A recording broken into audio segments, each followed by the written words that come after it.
नमस्ते दोस्तों, Indic divine channel पे आप सभी को स्वागत है। दोस्तों, आधुनिक विज्ञान जिसे पीनियल ग्लैंड कहता है, उसे ही आध्यात्म में आज्ञा चक्र कहा जाता है। विज्ञान के मुताबिक आंखों के ठीक ऊपर और माथे के बीचों बीच एक अद्भुत केंद्र हिस्से में एक ग्रंथि मौजूद है, जिसे पीनियल ग्रंथि कहा जाता है। यह मानव शरीर की सबसे छोटी ग्रंथि हैं। ये दो हार्मोन स्रावित करती हैं, मेलेटोनिन और सेरोटोनिन। मेलेटोनिन हार्मोन जैविक धुन का नियंत्रण करता है। यह मानव के सोने, जागने आदि के समय को नियंत्रित करता है। इसके अलावा ये हमारी आदतों और नींद को भी नियंत्रित करता है। ये हार्मोन अंधेरे में ज्यादा सक्रिय होता है।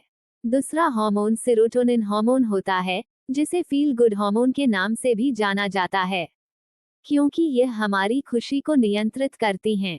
पीनियल ग्लैंड को आध्यात्मिक दृष्टि से आज्ञा चक्र कहा जाता है।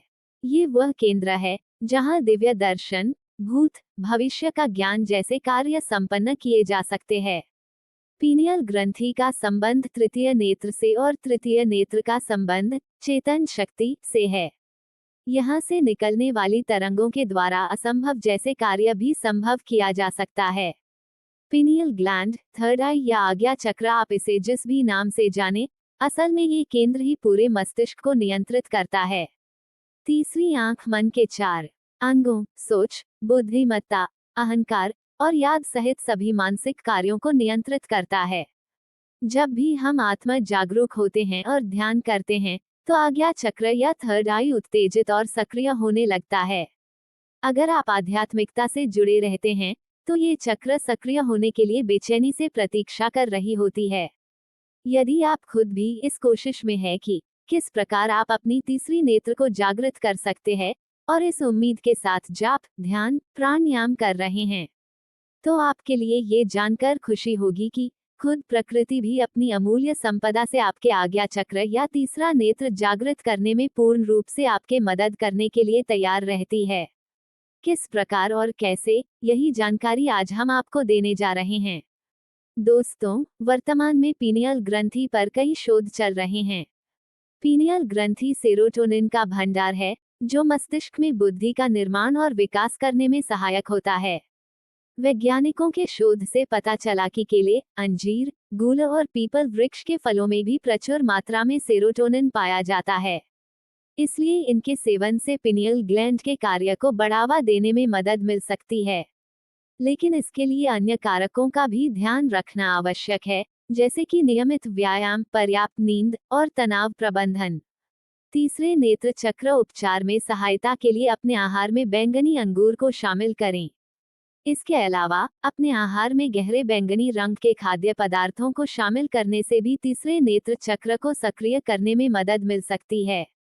बैंगनी रंग के खाद्य पदार्थों जैसे अंगूर, ब्लूबेरी, बैंगन, बीट, लाल गोभी आदि अधिक मात्रा में आहार में शामिल करें। ये खाद्य पदार्थ एंटीऑक्सीडेंट से भरपूर होते हैं और भौतिक शरीर से विषाक्त पदार्थों को निकालने में मदद कर सकते हैं, समग्र स्वास्थ्य में सुधार कर सकते हैं और अवरुद्ध तीसरे नेत्र चक्र के स्वस्थ और सक्रिय करने की काम कर सकते हैं। दोस्तों, तीसरा नेत्र चक्र कुछ विशेष सुगंधों के प्रति भी प्रतिक्रिया करता है।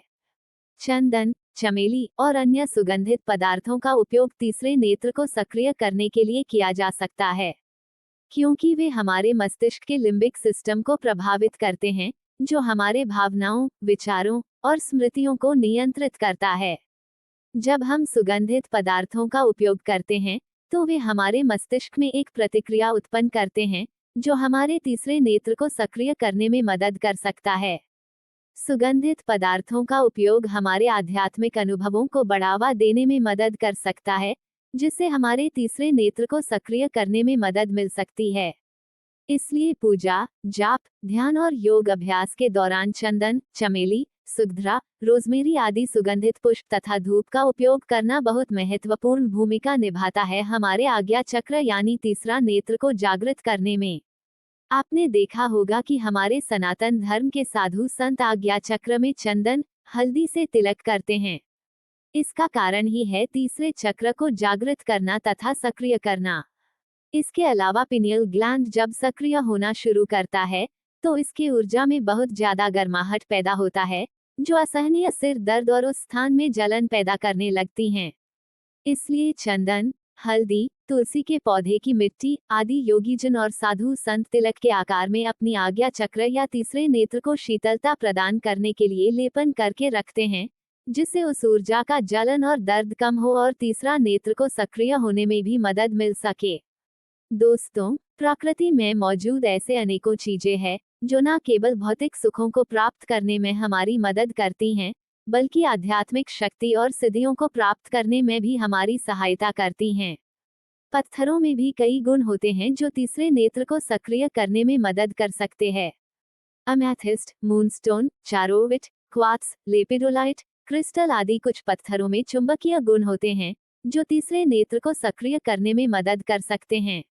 जब हम पत्थरों को अपने तीसरे नेत्र पर रखते हैं, तो उनकी प्राकृतिक ऊर्जा हमारे शरीर में प्रवेश करती है और हमारी ऊर्जा को संतुलित करने में मदद करती है, और उनकी वाइब्रेशनल फ्रीक्वेंसी हमारे शरीर में प्रवेश करके तीसरे नेत्र को सक्रिय करने में मदद करता है।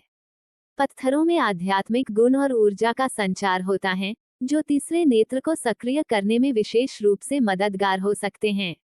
परंतु ये ध्यान रखना महत्वपूर्ण है कि पत्थरों का उपयोग करने से पहले आपको अपने गुरु या आध्यात्मिक मार्गदर्शक से परामर्श करना चाहिए।